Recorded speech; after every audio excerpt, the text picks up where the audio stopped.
Bonjour, Bonjour à tous. c'est Claire et Paul de Piment Institut. Donc vous êtes sur notre chaîne de posturologie motrice sur YouTube. Aujourd'hui, on va vous parler du plexus solaire principalement parce qu'on nous fait beaucoup de retours en nous disant je ne comprends pas, j'ai le plexus solaire noué, bloqué. Pour répondre et vous expliquer pourquoi le plexus solaire il est noué, il est bloqué, il faut déjà un petit peu expliquer la notion de plexus solaire. Ça fait référence donc au chakra. Alors, on a différents types de chakras. Par rapport aux puritains, on va juste s'arrêter aux 7 chakras principaux, même si on sait qu'il y en a d'autres. Mais les 7 principaux, donc référence aux chakras. Oui. Alors les chakras au départ, ça signifie roue. En fait, ce sont des centres énergétiques où en fait on a une concentration à la fois entrante et sortante de l'énergie qui fait circuler donc en fait l'énergie vitale dans notre corps. Ils sont répartis tous en avant de la colonne vertébrale. Et si je vais de bas en haut, on a le chakra racine Muladhara qui est juste en dessous du périnée.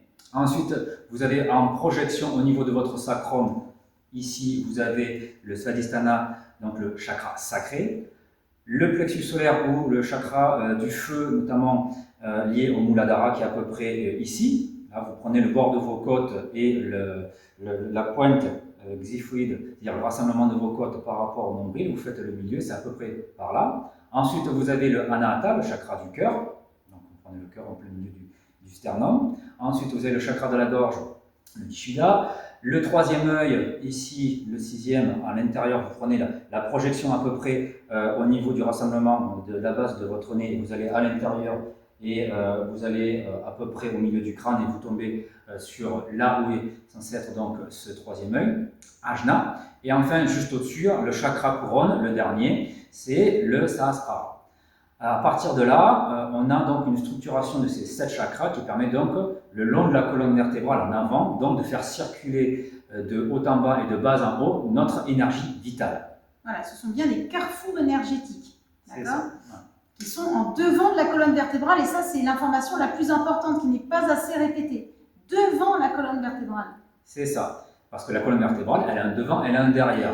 Donc, ce qu'il y a, c'est que souvent, pour ouvrir les chakras, donc on va y arriver au fur et à mesure sur la partie de fait d'être noué notamment le plexus solaire.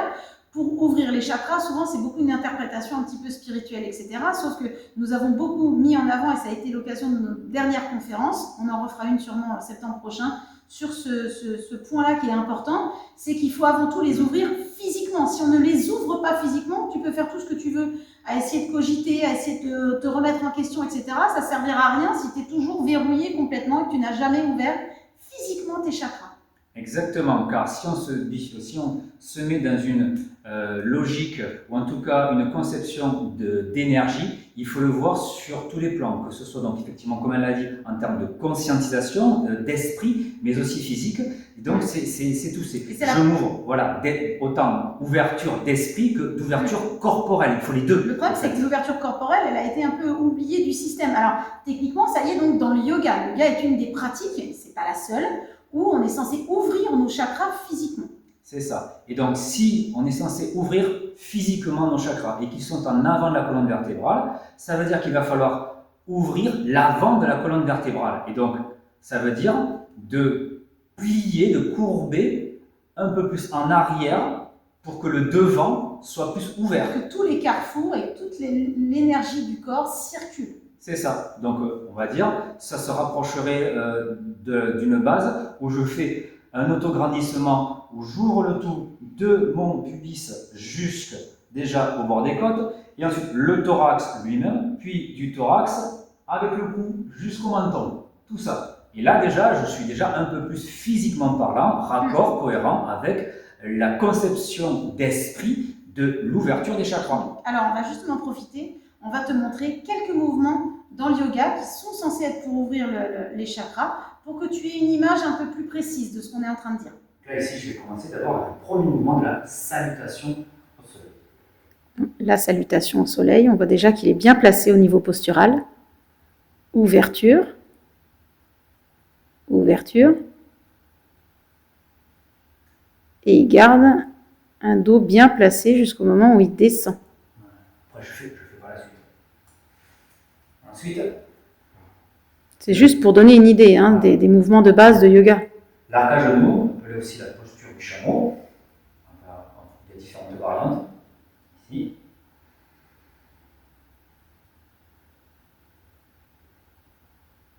On est toujours, vous regarderez, c'est des bases arrière pour ouvrir les chakras qui sont devant la colonne vertébrale. La sirène, ou chien tête en haut. Oui, il y a une dénomination différente entre le yoga et la partie purement fitness où ils vont l'appeler juste la sirène. Mais sinon, c'est le même mouvement. Là, on est toujours sur l'arc. On a toujours cette logique de base d'ouvrir les chakras. Ou encore le pont, ou la roue. Là aussi, on ne peut pas mieux faire pour l'arc. Vous avez remarqué qu'il n'y a pas d'enjeu de fermeture thoracolombaire. On ne ferme pas l'espace ventral.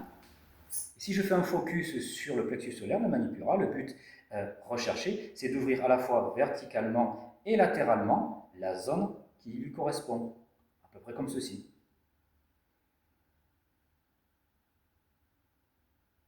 Paul t'a montré une série de mouvements qui permettent de faire une ouverture des chakras.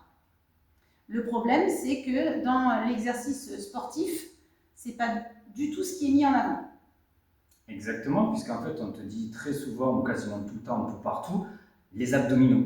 Que ce soit au travers de serre les abdominaux, rentre le nombril, engage ton transverse, sangle, gaine, etc. Les abdominaux sont tout le temps à tout va. Le gros problème, c'est que les abdominaux sont classés, c'est la médecine qui le dit, à la fois hyperpresseur, fléchisseur thoracolombaire et expirateur ou constricte le thorax. Ça pressurise, ça fléchit et ça referme le thorax. Or, ça va, tu le vois bien, ça va à l'inverse de l'ouverture. C'est une fermeture et c'est ce pourquoi ils ont été faits.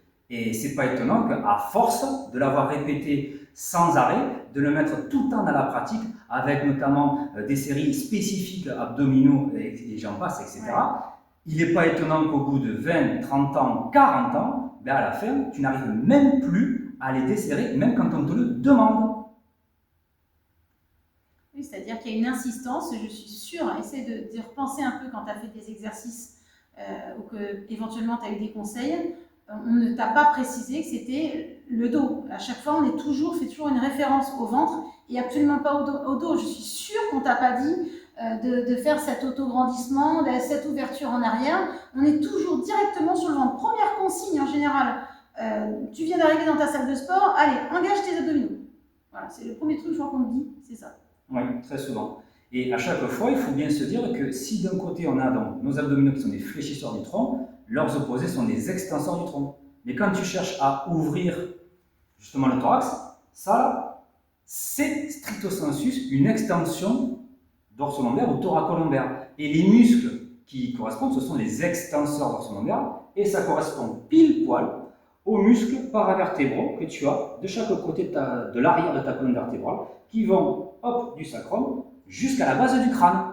Et c'est cela les vrais fixateurs, le vrai maintien de la colonne vertébrale.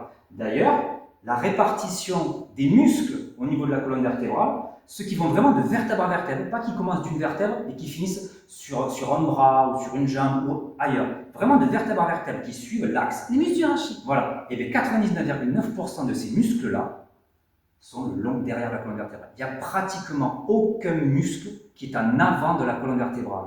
Donc, ça veut dire qu'ils sont directement fléchisseurs. Non, ils sont tous directement extenseurs. Si la nature a fait cette répartition-là, c'est que c'est d'abord là et surtout que ce doit être travaillé, renforcé pour pouvoir faire le reste.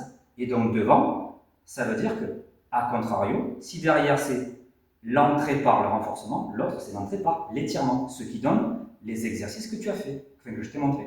Ah, il faut bien comprendre que du coup, ça fait quelques décennies qu'on t'a forgé, on t'a formaté sur tout ce dogme ventral. Et donc, ça fait peut-être 20-30 ans que, sans peut-être même que tu t'en rendes compte, tu as complètement verrouillé toute la partie abdominale en pensant bien faire, parce qu'on t'a un petit peu vendu ça sous prétexte bien-être, tenir le dos, etc. Mais ce n'est pas le cas. Et en plus, il y a une double motricité. Oui, parce qu'en plus de verrouiller ta motricité externe, parce qu'à partir du moment où tu verrouilles les abdominaux, les mouvements, après, il y a moins de capacité d'ouverture et on a cet effet un petit peu robot, écrasé. Mais on a des organes à l'intérieur, donc ils ont moins de place. C'est un effet moteur. Oui, C'est ça. Donc il y a la mobilité interne des organes de par le manque de place et de la pression qu'on leur met de manière constante. Et bien, ils vont forcément avoir leur motricité intrinsèque, personnelle, qui va être réduite. On a beaucoup de personnes qui justement ont un ventre à l'intérieur complètement noué, même une fois qu'ils commencent à déverrouiller l'extérieur, donc la partie abdominale, ben en fait l'intérieur est encore verrouillé. Le ventre, il est encore. Voilà, parce qu'en fait il y a eu un apprentissage automatisé du verrouillage total, ce qui fait que l'intérieur est aussi verrouillé. Les organes ont gardé cette compression, malheureusement, puisque ça fait trop longtemps que c'est comme ça. Et on peut rebondir aussi sur les fascias, tu en as peut-être un peu entendu parler aussi. Tout est verrouillé. Tout est bloqué. Ouais. Il y a un lien, il faut vraiment le voir tel quel, parce qu'effectivement, le mouvement interne, vous le savez, hein, tu le sais, il y a les aliments qui circulent au niveau de l'intestin, gros intestin, etc., pour aller jusqu'au rectum. Si ça, c'est verrouillé, il n'y aura pas toutes les petites contractions qui vont se faire de manière autonome, normalement, pour pouvoir digérer correctement. Donc, si tu sens que tu as ton plexus solaire qui est noué, qui est bloqué, ben, c'est normal, parce que tu lui es habitué à ça. Exactement. Et donc, après, on rajoute tout le reste, constipation, hémorroïdes, toutes les difficultés digestives. Oui, mais il faut quand même aller chercher le point positif. C'est pas parce que c'est théorique que tu ne peux rien faire. Fais-le de manière très progressive et les mouvements justement d'autograndissement, comme je l'ai montré un petit peu et tout ça, ça va commencer à déverrouiller, on va dire, la boîte extérieure et aussi tout ce qui est à l'intérieur petit à petit. Parce qu'ils vont devenir eux aussi un frein à l'étirement. Oui. Parce qu'ils sont tellement verrouillés que tu m'étires un peu trop, donc ça va se faire très progressivement. Il faut y aller tout doucement. Mais c'est tout à fait normal. Et cette mobilité intérieure réduite crée une sorte de fibrose. Et la perte de mobilité, on appelle ça donc le péristaltisme, où en fait c'est la mobilité donc, de l'organe qui permet de faire circuler ce qui est à l'intérieur de lui. Et ça, c'est on va dire le discours technique de ce que vient de dire Claire. Et tout ça, en fait, ça peut avoir un lien direct avec le trot abdominaux, la fermeture.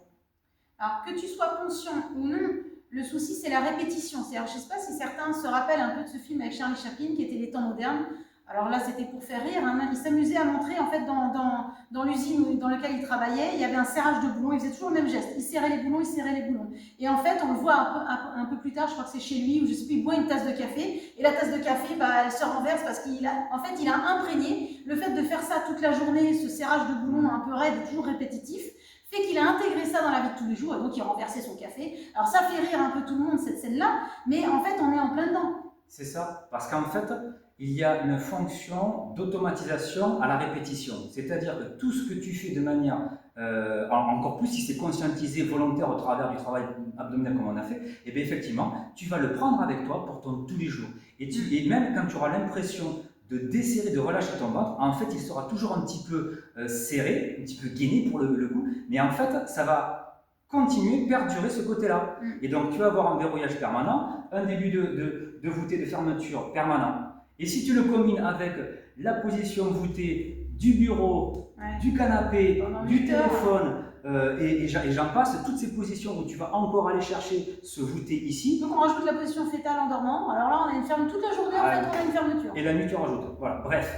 Donc ça veut dire qu'au final, tu te retrouves avec une quantité monumentale à la fois consciente et inconsciente de fermeture sur toi-même. C'est tout à fait normal d'avoir in fine, à minima, un plexus solaire fermé, si ce n'est tout plein d'autres choses. Voilà, voilà, tout le reste. Et avec plein d'autres mots, du dos, etc. On a fait plein de vidéos là-dessus qui vont dans ce sens-là. L'idée, c'est vraiment que tu comprennes pourquoi tu sens que tu es noué, que c'est bloqué. J'ai un nœud, j'ai l'impression d'avoir une pierre dans le ventre. Voilà pourquoi. Tout ça, on l'a expliqué. J'espère que tu as vraiment pris le temps de conscientiser tout ce qu'on t'a expliqué là. Et puis, on ajoutera d'autres vidéos sur ces thématiques, que ce soit chakra, que ce soit les maux du dos ou les maux du ventre. On a tellement de choses à dire, donc on va y venir au fur et à mesure. On te souhaite un très bel été. Et puis, n'hésitez pas à commenter la vidéo, à poser vos questions. On peut encore refaire d'autres vidéos pour essayer d'aider un maximum de personnes. C'est ça. Sur ce, on vous souhaite un bel été et plein de bisous. Salut, salut!